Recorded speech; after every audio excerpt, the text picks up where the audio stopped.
Thank you everyone for joining us for our first Lunch and Learn of the year.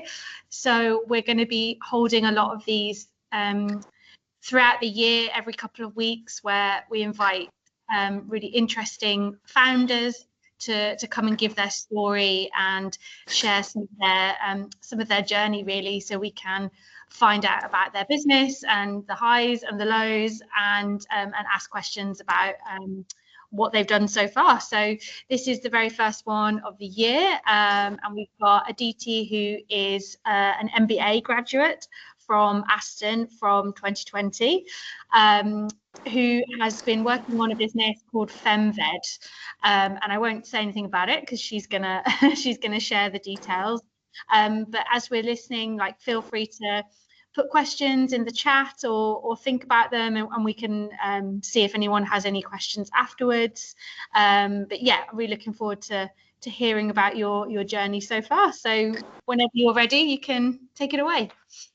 Thank you so much, Kath. And I'm really honored to be the first for the Lunch and Learn presentation. And yeah, it's always been, I think, before I joined Aston MBA, I was an entrepreneur, but I think post that I got into being a businesswoman. So the transformation was huge for me, and that actually started at Aston. So I am more than honored to do this. And okay, so let me begin. So Femved was, its inception was in 2023, and we've been working on Femved Bootstrap for 2 years now. And I will be sharing in this presentation, I'll be sharing 3 key important areas. One is who are we, what we are doing, and what our company has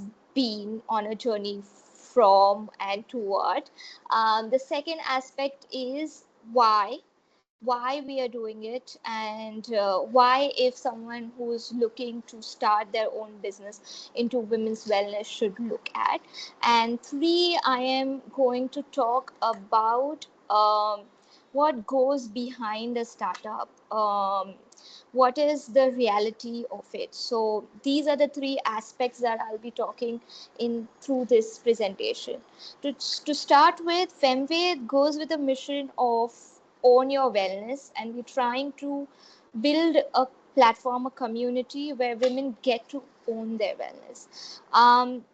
So that's what we are. We're a holistic wellness platform where women get to co-create true wellness. By true, I mean authenticated, extremely empathetic, and very important for everyone. When we go ahead, when we, as women, or as anybody, if you research into women's wellness, choice is something that is not given, and hence we're trying to create a platform where they can co-create their wellness with their experts. So that's our whole idea, and keeping the community aspect intact. In the world of AI, data, and rigid science, can we create a humanized platform? And that's what our responsibility and goal is as a Femved. So currently, we are a global community of 1,000+ women. We have 30+ experts across the globe. You can name the country and we have experts there. And these are extremely credible and accredited experts. When we started Femved as a prototype, we started with a subscription-based platform or an app. But as we moved ahead, we realized that women's wellness is not linear, and they do not want a direct one-off solution. By one-off, I do not mean one size fit all. This is one solution for an individual. We cannot have one solution for one woman across their entire life stage, or their life or their yearly wellness, for that matter. So when we realized that, what we did is we created multiple channels. So while we have our subscription based wellness regimes where one can come and based on their health conditions select whatever regime they want to follow. Apart from that, we have a podcast, we have community meetups, we have master classes, we have consultations, and we do collaborate with multiple femtech or women's wellness driven organizations to create more awareness. So that's how we have channeled ourselves. We're trying to connect with every woman at every life stage. So now, while this is what we are as a company, I will get into a little bit of the recap as to why. Everybody has a story. Every founder has a story, but people working in women's wellness have a very, very unique and personal story. So every founder that you connect with on a women's wellness platform or a women's wellness business, they come with their personal difficulties. Everybody is at a space where they have started their business because they went through something. But apart from that, once you move ahead, you need to go to the depth of is there a direct relatability with the users that we are connecting with. There are approximately 8 billion people on this planet, and then if you look at half of that population, whom are we talking to and why we are talking to them. So when we went into the depth of it, we had a very clear understanding of bridging one need gap, that is women across the globe, especially in the West, are looking for holistic wellness solutions driven by naturopathy, Ayurveda, or functional medicines. But there are few things that are major barrier for them to reach to the right source, and the first barrier is the systematic issues that we are facing over generation. And that is also in our traditional medicines. Women have been told what to do, and they've been told not to talk about their difficulties. So around 60% of women go through that issue, and more than that, when that happens, they struggle with having any motivation to break that health barrier. So it is always about how the world perceives them. So for example, if you are overweight, then the overweight is a problem because you're not visibly doing better. Overweight is about more about how I'm looking, how I am perceived by the world. It's not about how much of difficulties my body is going through. Being overweight leads to heart issues, and that is something that doesn't come to women as a first priority. The first priority, I want to look good. So these are few things that it leads to having less motivation. Apart from that, what is happening is social media is giving a lot of misinformation, and it's the easiest place to be at because nobody is seeing what you're doing, nobody is judging you, and the information is free. So how do we uh, get into this whirlwind of negativity that has been created around wanting to work on yourself, but then again not finding the right authentic sources for holistic wellness. And that's where Femved comes in.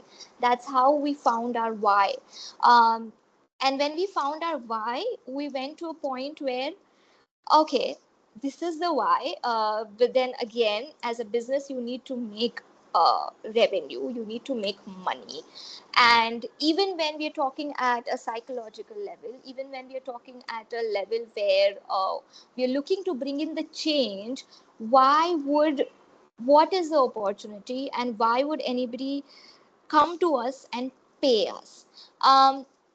So now femtech industry in this 2 years is already in a space of red ocean. Then while they are into this space of red ocean, where do we find our blue ocean? Yes, it's true. Women's wellness is at $7.5 billion. But the major issue is femtech industry majorly is still looking at issues like fertility, reproductive. They're still focused on reproductive health.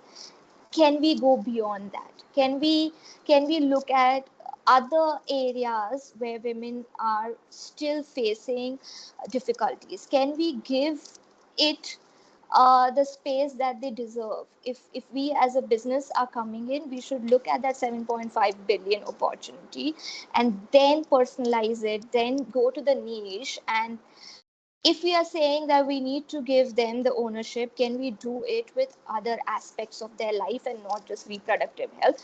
Because reproductive health has been a very core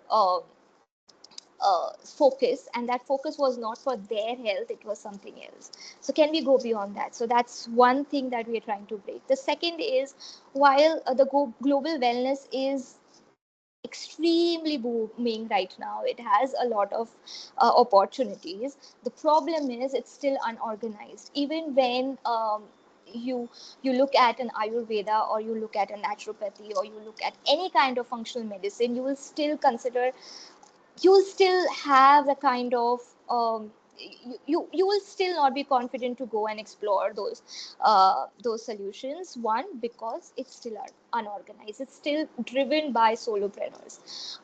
And while most of the women community is looking for that kind of solution, it's still not given in an organized format, and that's where our biggest opportunity lies. And that's how we map the co-creation part of it.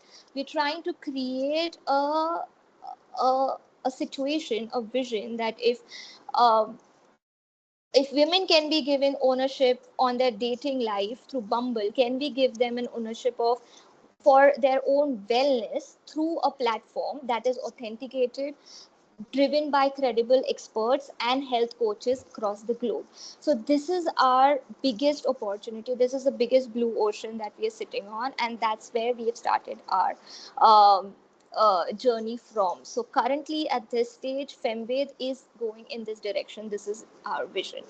Um, so now, while I mentioned as to what we are doing, what our company is about, it's a holistic wellness platform for women.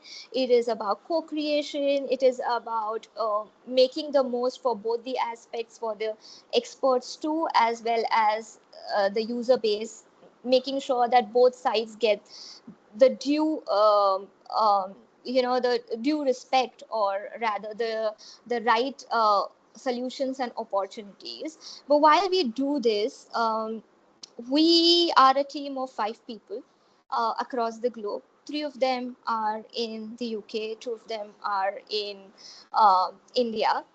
And while we are doing it, in these 2 years, everything has been online. Um, how are we doing this, and where is the breaking point? It's every day, but how do we go beyond that?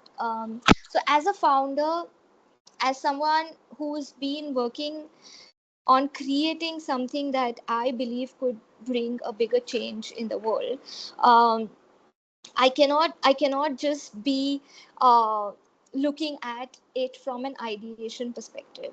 I need to look at it from a ROI perspective. So there are 6 things that we follow, and we come back to these 6 things every time we meet, or every time there's this breaking point as to what next. So first is collaborations. um, Women's wellness is not about one person. It cannot be. It is not it is not a product that can be built by one person. It cannot. So it has to be driven by multiple people coming together, and that's what we did. If you look at our platform, everybody owns a particular channel. So if it is a podcast, it's owned by and is responsible, and it's her responsibility, it is Natalie's responsibility to create that complete system. We our experts take the ownership of every consultations that they are on, while Femved is the is the business, but people who are working on this platform are the key owners of this entire structure. So we are typically, even at an operational level, a community. And we do believe in it. And that's the reason why we keep going. Because it's not one person. It is not me as a Femved director and a founder. It is about everybody who's working on it. It's not a hierarchy or system where there is a operations manager, there's a marketing manager, there is a finance manager, but we are entrepreneurs. All of us are entrepreneurs with the mini businesses that we have created, and we own it. So that plays a very important role for us. Consistency, of course, we are a bootstrap company, and however we know that we have to become big, and we have multiple layers of funding and pitches that we go on with. But for us, getting up every day and going through the decisions that we've made plays a very important role. There have been a start wherein for our master classes we've had just one person who's joined in, but we did not cancel that master class because we're like, it's okay. And now we are at multiple master classes with multiple people joining in, but keeping our goals in place and making sure that we we make that happen is very important. The third is again adaptability, because as I mentioned, there's a lot to talk about women's wellness, and I'm sure there'll be many questions that will come up when we talk. But when it comes to wellness as an industry, even healthcare, it is very important to adapt. There are times when we cannot be structurally rigid about our solutions. We cannot say, okay, a naturopath was saying this to a particular person in UK should be applied to the same structure should be applied to a person who's in Singapore. It cannot be the same. And hence for us, adaptability is very important, and connecting with our user base at every touch point helps us adapt. And that's the reason why we could create so many channels on our platform and not give up when we realized that our web platform about the subscription based plan was restrictive. We understood that, and we created more areas where we could connect with women more at an awareness level. So these are the three key things that we follow from an operational perspective. Now there comes the other three things wherein every founder could go through. When we start as a business, when we start as a founder, we're driven by this passion of we can do so many things. There's so much passion, and we believe that we can change the world. But in reality, um, it comes to what can you deliver now, and how the user is reacting to it. You might think that your solution is very effective, but there will come a point where the user will come back and say, hey, that's not working. So instead of being very rigid about, no, we know what we're doing and this is what it's going to work, we did not do that. We pivoted. We realized if this is not fitting in with the 100 women that we did our prototype with, we need to change our model. We were not rigid about that fact, and I totally believe that as a startup, one needs to be prepared to pivot. That's very important. The second important thing, to sustain, to keep going, to not give up. And I mean, there's so many slides, there's so many motivational pictures that successful startup founders and people share on LinkedIn, wherein there's this thing where you keep digging and for something, and at the end you give up, but just when you give up, there's something else at the other side of the wall. it is only possible when you keep implementing. It cannot be that it's all on paper. It cannot be. As a startup, you cannot have big business model canvases. You will have your weaknesses and your strengths mapped. You can have your strategy mapped. But until you go out there and you talk to your user base, and you implement it, it doesn't work. It literally doesn't work for us to to come up with the wellness plans. We had to meet multiple women and sit with them and understand, and then create the plan and implement there and then, so that we understand what next. So implementations of your ideation is very important. It can be all amazing on paper, but it needs to be very much operational. That's something that we've learned and we've been consistently doing it. And third, network is very important. Femved has been built exactly at the space that I'm sitting in currently. All the experts that are on board were connected through multiple networking platforms, such as LinkedIn. There was a lot of times where we had to reach out to multiple people. For example, Femtech India, Femtech Asia, even for that matter, Femtech Lab, and connect with them, meet them, understand what can be changed, and apply it on Femved.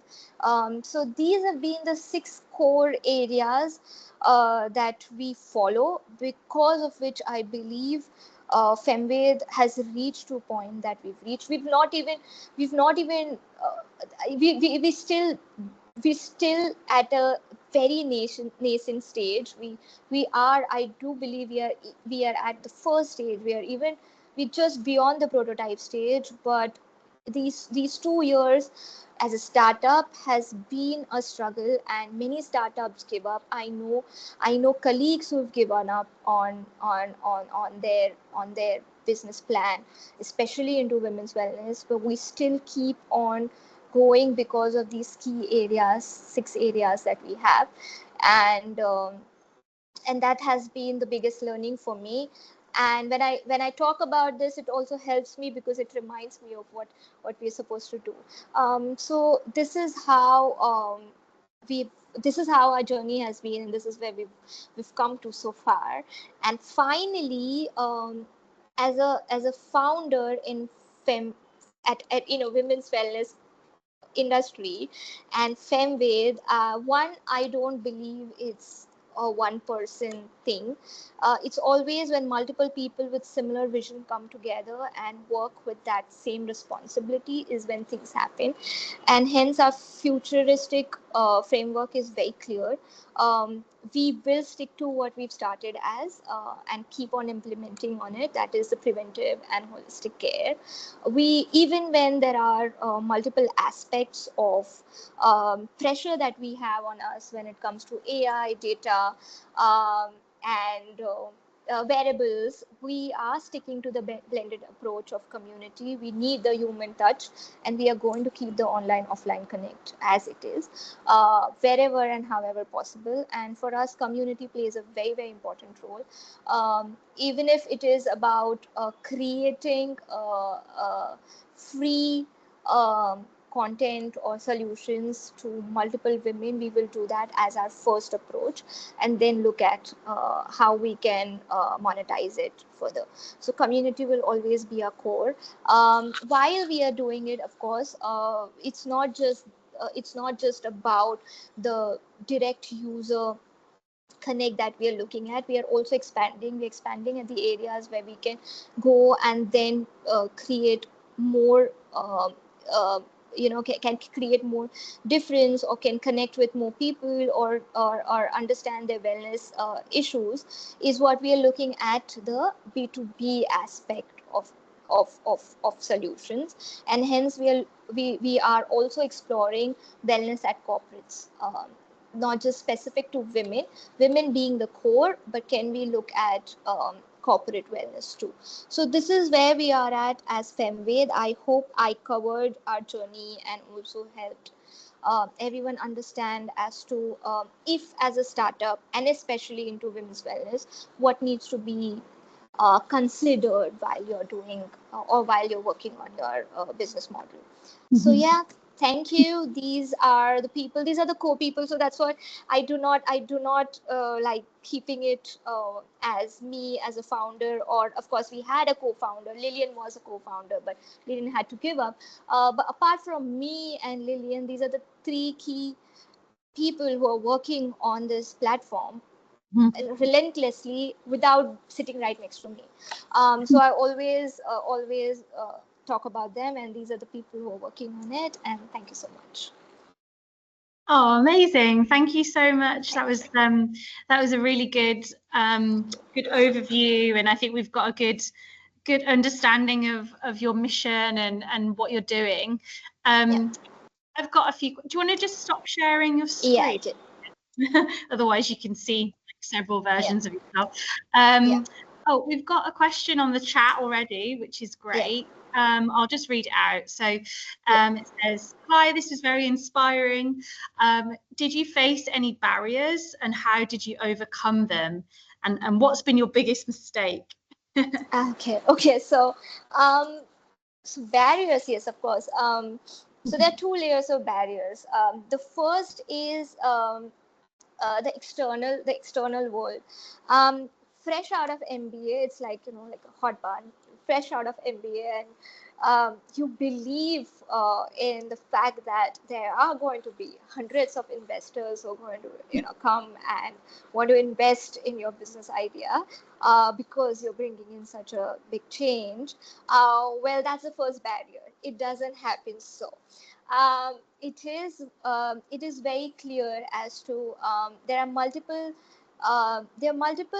situations rather because of which you may not get the funding that you're looking for. It is not so linear. It is not so structured as to you have an idea, you build your prototype, you get investors, and you become one of the top founders. So that is one that doesn't happen. So that's the first barrier that you realize is okay.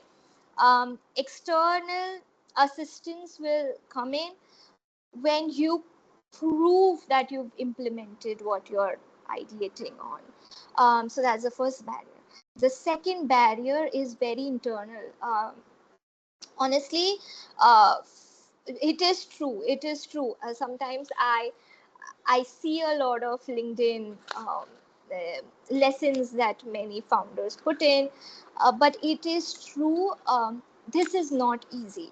Um, the the most biggest barrier is you would want to give up every time you move ahead, because it's so clear that your colleagues that you have been with may be working at a corporate at a higher paid job and doing the most materialistic living the most materialistic life that you think is supposed to be out there. So the internal barrier is that you will keep questioning what you're doing, and to get over that barrier you need to have really good co-workers with you. You need to be very sure of the people who are working with you. They're as inspired as you are. And the second is you keep focused on your mission. It's a big word to say, but it works. You have to have that mission. You need to have that purpose in place. Keep it up, set somewhere with bold letters, and then that's where you keep going at. So these are the two key barriers that one needs to understand. Is it's not a linear, it's not the way you see it. It is not Shark Tank. It is not so straightforward. Even if you go through Shark Tank, you will have to come back, implement. There is a possibility you will fail. So that's very clear. Second is you need to be sure in yourself as to what are the two or three key things that you want from this business, and keep going at it. So these are the two things, mistakes, a lot of mistakes. It's a lot of mistakes that you make, and you, you you realize it, uh, and then you work on it. The biggest mistake that I feel we personally also, and us, all of us, that we believed that okay, women's wellness is straightforward. um, this is the problem area, and we are going to give solutions. But that solution needs to be um, fitting in their system, right?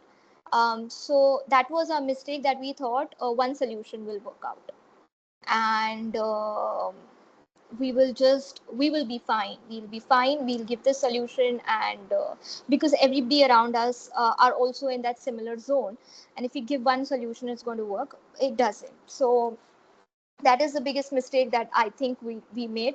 But we did manage to come over it, and as I said, we pivoted, and that's what we've been doing. So mistakes happen, and they will happen.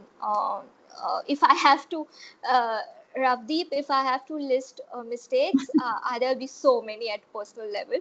uh, but uh, but no, you always realize them, and then you work on them, and you keep pivoting. That's what we do. Yeah. So, yeah. So just to kind of just summarize that. So you kind of made an assumption, I guess, that Yeah. your solution would kind of fit everyone, and it would be this kind of thing that people just go, yeah, of course, yeah, we get it. But actually you had to sort of adapt it for different users a bit more, and yeah, not as straightforward as you thought, maybe, I guess. Yeah, it's not that straightforward. Yeah, that's nice. Okay, we've got another question. I'm reading it. So it says, congratulations for an amazing business venture. So this is from, I mean, Jasmine, if you want to read the question yourself, you're welcome to.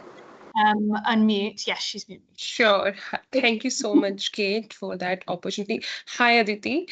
Hi, First of Jasmine. all, congratulations for an amazing business venture we have developed. That was a very inspiring presentation. I really liked the way you have presented the whole presentation, the business idea, because as a businesswoman, and also I have just recently graduated from Masters from Aston. Congratulations. Yeah, thank you so much. And so now I'm in the stage of building the prototype and like reaching out for investors in the UK. So, like, would you be open to sharing any information or insights, like, which you have faced in early stages of your career, sorry, the business venture, and how can I take strategic steps forward to build on my foundation as well? And additionally, like I was really amazed by the loyal user base which you have created. So this is something I also wanted to do because my venture is also like an online digital venture. It's Okay. more like in the fashion tech. So, like, what the strategies which you like build to sustain a very strong and loyal user base? That was my question. Okay. Okay, so I'll take your first question about investors and your prototype. So you're based in the UK, and yours is a fashion tech. Um, I'll be based on my experience, of course, but there'll be many other uh, versions of this. But as per my understanding and my experience, investors investment only happens once your prototype, your first stage, has a uh, uh, some authentic revenue to back it. So that's very important. It can be even 10 users. It doesn't matter, the number doesn't matter, but they need to see as to what kind of what is the implementation of the idea that you're working on. Because there can be, you can show them a business model canvas, because of course everybody needs that, but that business model canvas need not just be on paper. So take your time, be very sure when you approach the investors. Make sure you have the kind of, even if that data is small, you have that data where someone has really validated your model. So that's important. Validation is very important when you approach investors. That's the first point. The second point about the user base, and you said strategic steps towards creating the foundation, correct? If I'm Right, right. Yeah. yeah, use how to create the user base and what is the strategy to approach the user base. Now we are 18 months into Femved. For us, um, it was very important, and again, we are into a very difficult business space ecosystem, that is wellness. So creating that kind of a user base becomes very difficult, but for something like a fashion tech, I believe the strategy should be to understand the archetype of your user base. Whom are you target? The strategy should be very clear as to whom you're targeting. What is the archetype?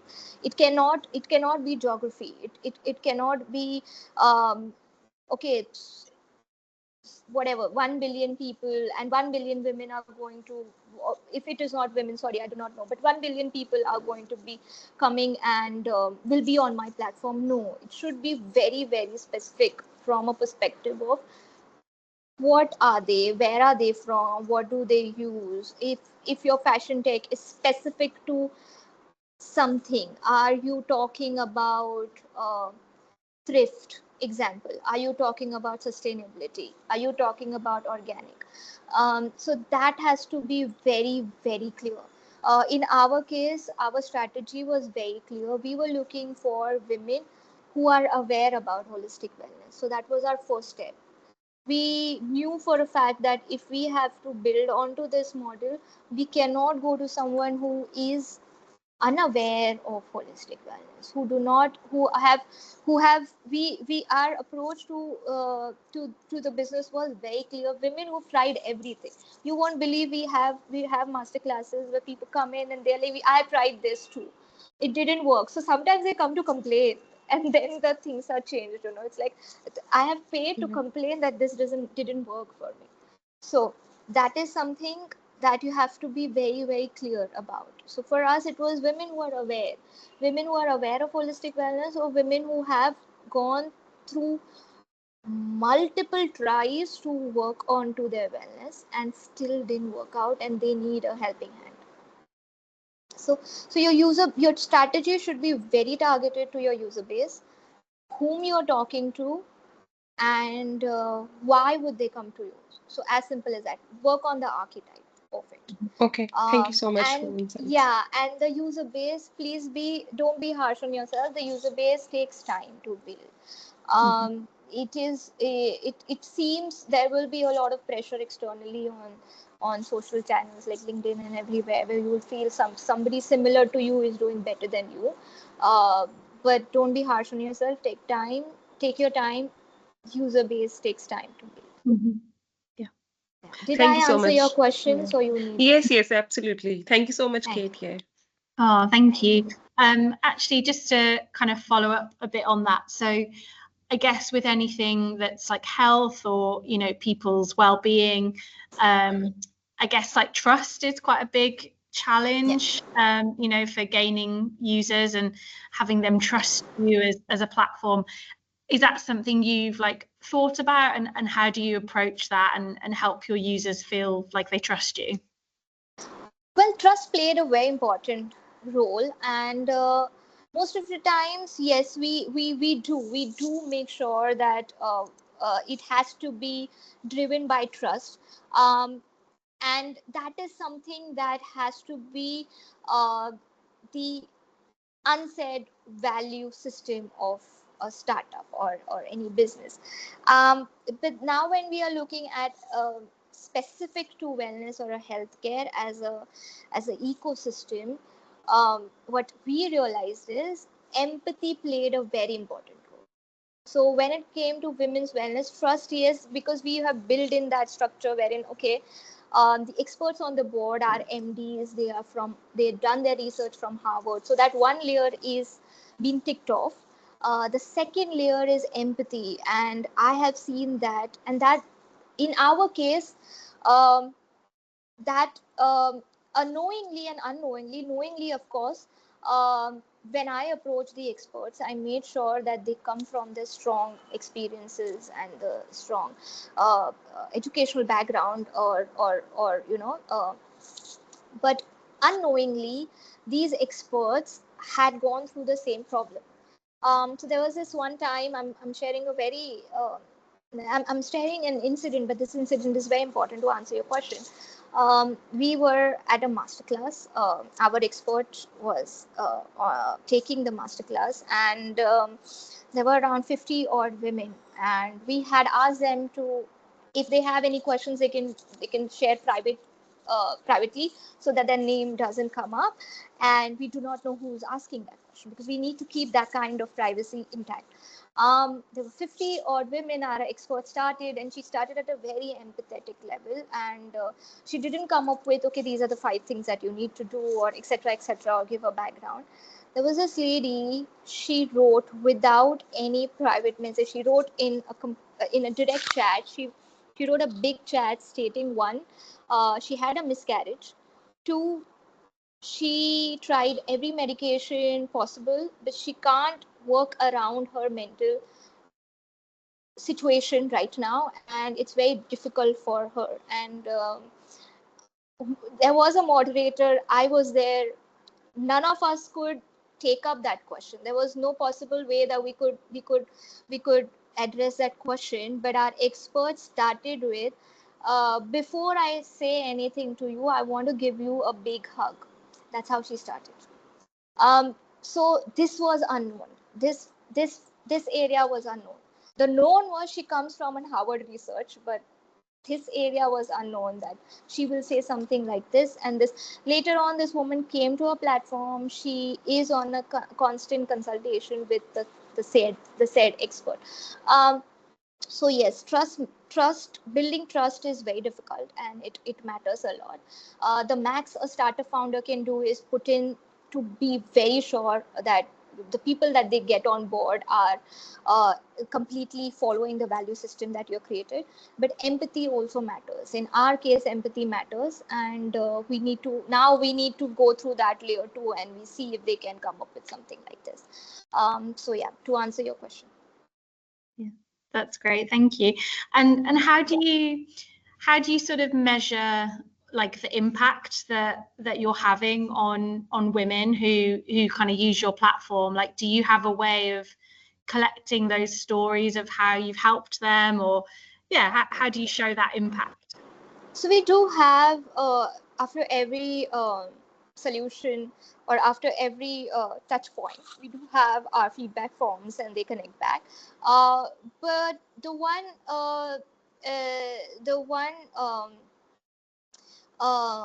how do you say, the one area that we realize that we have impacted them, and there is an impact that is created, we have the recurring user base. So when you realize that the user base is coming back to you, is when you realize, okay, we're creating an impact. So apart from the feedback that we receive, the more recurring user base, the better we believe the impact has been created. So, Mhm. Yeah, like having that like retaining customers yes, and yeah. yeah. So I guess that's a really important like measure for you. What are the other things that you kind of track and are important measures to show your business is going in the right direction? So one is revenue. That is very important. That we keep seeing the revenue coming in every month. So that is very important. And it also works. Honestly, revenue is also important from a perspective of validation. That you realize, okay, you're going in the right direction. If somebody is paying for something that you've created, that means they need it. So one, revenue is very important. Two, as I mentioned, the retention that we have, the user base who keeps coming back to us. Three, we do also believe, the third that we have is the network of experts. So that is also a area which help us realize that we are in the right direction is the experts know us by now. So when we write to them, when we approach them, they would want to be part of what we are trying to create. So that is also helpful for us to move ahead. So these are the three key areas that help us realize that we are sustaining, we are doing better, and we are in the right path. Mm-hmm. And what do you think has been your biggest like highlights and successes so far? What are the things you're really proud of? I think I am proud of the fact that this idea that we had, and the whole business model canvas that we had created around it has reached a point where it is being um, gratified with income.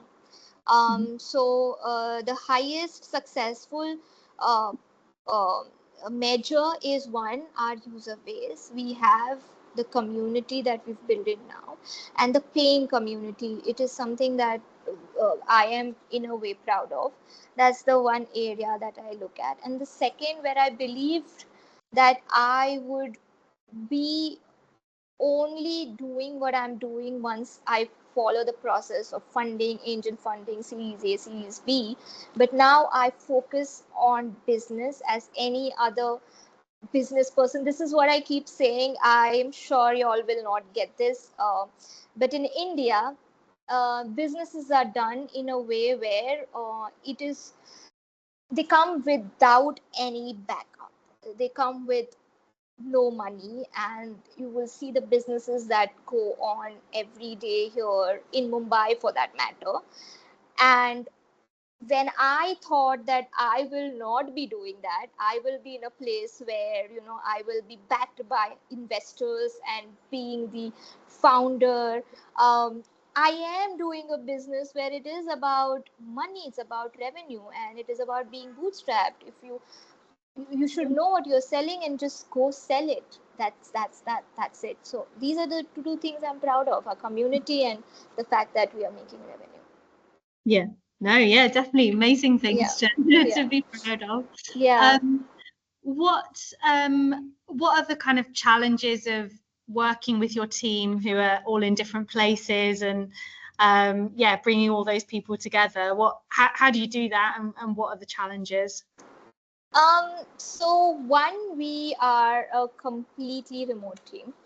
So in itself, it's a challenge to sustain at a point where everyone is working at with that same passion. So we as a team, we are remote. We are also all women's team. So it is not a challenge, but it is also at a point where we can be in the same system of not today. And since I'm into wellness, this day comes that not today. So that could be the challenge that we face. But the biggest challenge as team is when the values do not match. When the decision making time comes in, and if the values do not match, then what do you do? That's the biggest challenge that we face. We have uh, however worked on it, and now we know how to connect, because we know what everyone is at, what is their need from Femved. I'll put in as need, because we all as founders, as partners, have a need from this venture, right? So we have listed down our needs, our values, and then knowing everybody's uh, needs and values, we then work according to that space. So if someone needs space, they've been given that kind of space. So that's the very important thing, because being a remote working team, all we have is trust, and if we don't work with our value system, we will fall apart. So yeah. No, that's great advice. Thank you. We just got a few more minutes, I think. I don't know if anyone else has any other questions at all. Hi, yeah, I had just a quick question around sort of when you were starting out and building your community, what kind of sort of marketing efforts were most successful for you?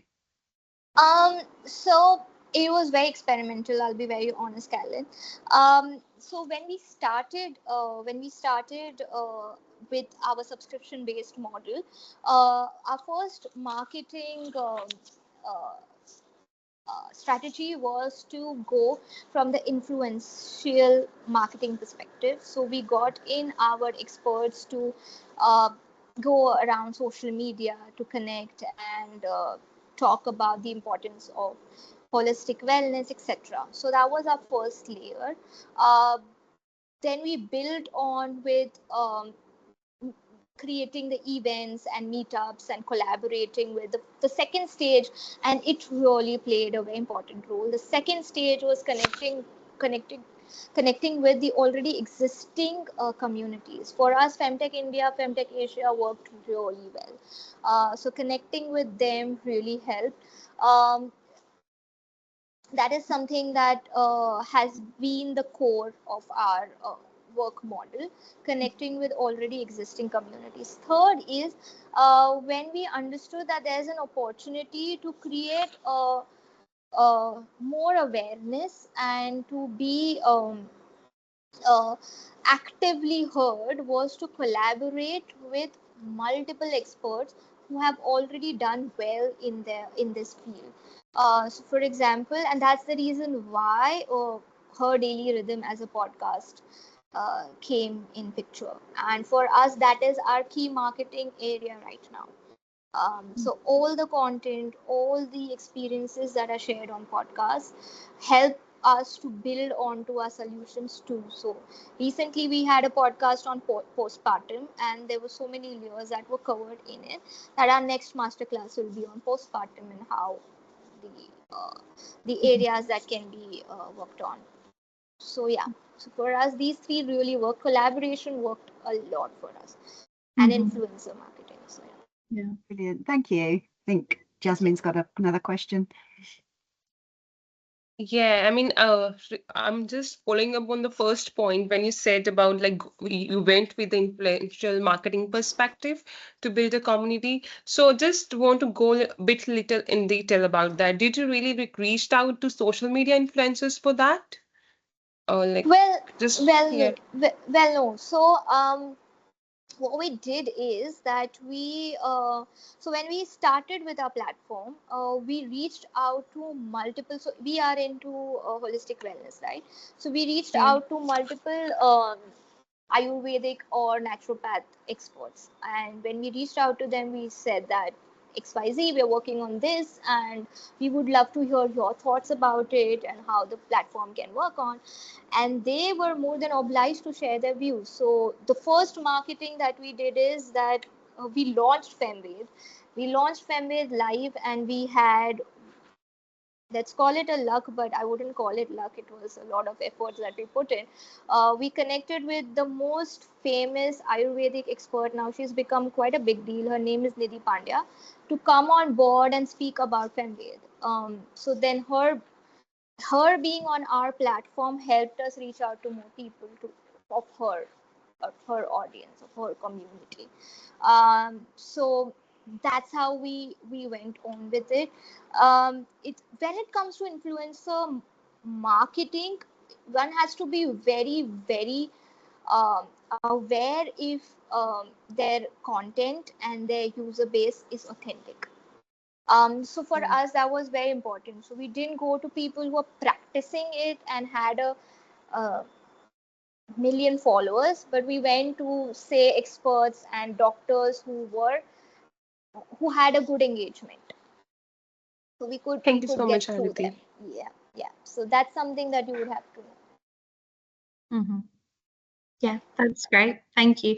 I think we're almost out of time. So I was just wondering if you could leave us with maybe one piece of advice or one final thought for people, I guess, maybe in your shoes a couple of years ago, who are looking to launch something, graduating from Aston, and what advice would you give them?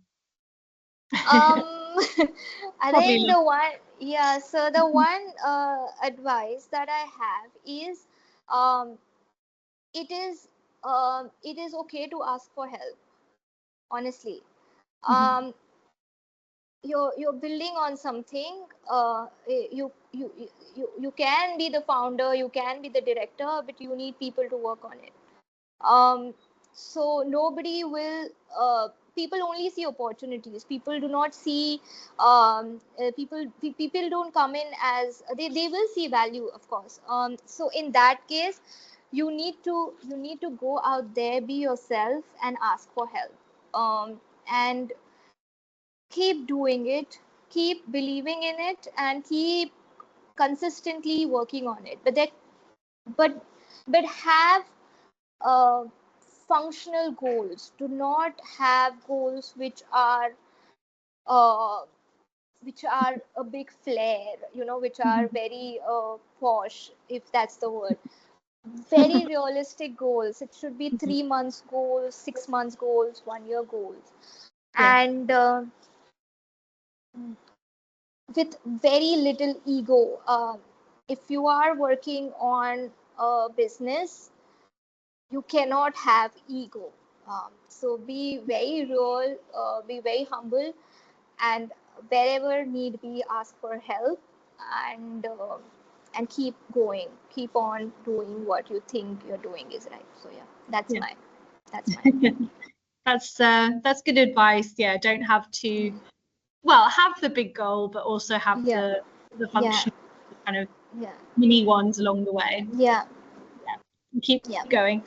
Oh, brilliant. Thank you so much. That was so many bits in there that I think would be so useful for people, and we'll kind of try and write that up or put that together in a bit of a package of advice, because it was really useful.